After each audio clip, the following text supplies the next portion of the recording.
गावाकडे सकाळी सकाळी लवकर जाग येते. तसा उठलो आणि थेट टेरेसवर गेलो. चला, टेरेसवरून म्हटलं सुंदर दृश्य बघूया.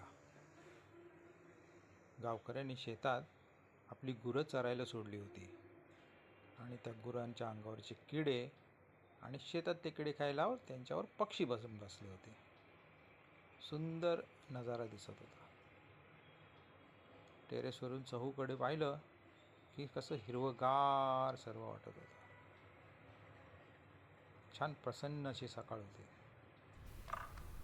चला म्हटलं कुठेतरी आता बाहेर सुद्धा जाऊया असं प्लॅन केला.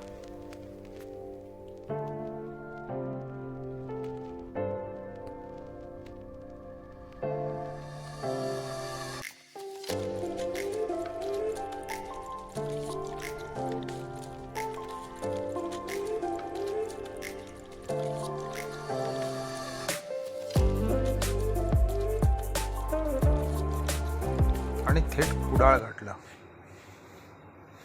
कुडाळात नारळ लागले होते.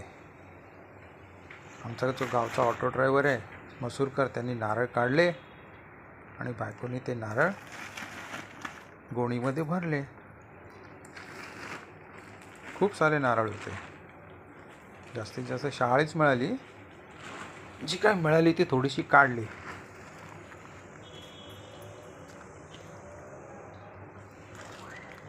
शाळीवरून झाडावरून काढताना खाली पडले की फुटतात. तशीच गोळा करून आम्ही निघालो जेवायला. दुपार पण झाली होती. चला म्हटलं जेवून घेऊया. रिक्षातून निघालो. पावसाचा मागमूस पण नव्हता. छान ऊन पडलं होतं आणि आम्ही जेवणासाठी एखाद्या सुंदर हॉटेलमध्ये जायचं ठरवलं. कट्ट्यावर आलो. तिथे एका हॉटेलमध्ये एका कोपऱ्यामध्ये हॉटेल मालकाने छान अशी रचना केली होती. सुंदर धबधबा दिसत होता. चला म्हटलं शूट करूया. खूप सुंदर प्रकारे असा तो सजवला होता आणि त्याचा खळखळ खळखळ आवाज मनात धरत होता. मी जेवून निघालो आणि वाटेतच पावसाने लागला. नोव्हेंबरमध्ये सुद्धा पाऊस म्हणजे खरोखर कोकणाला दिलेली एक देणगीच असं म्हणायला पाहिजे. खरोखर कोकणातली लोकांना शिकवण म्हणून इतका पाऊस पडतो. त्या पावसाचा आनंद घेतला.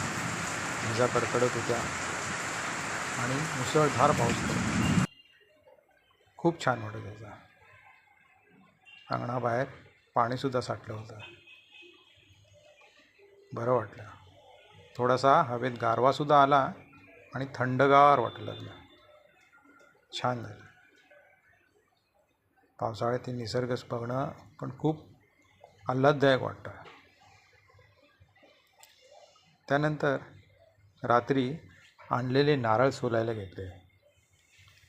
मसूरकर आणि आपला पप्पू करलकर या दोघांनी मला मदत केली आणि शहाळी नारळ सोलून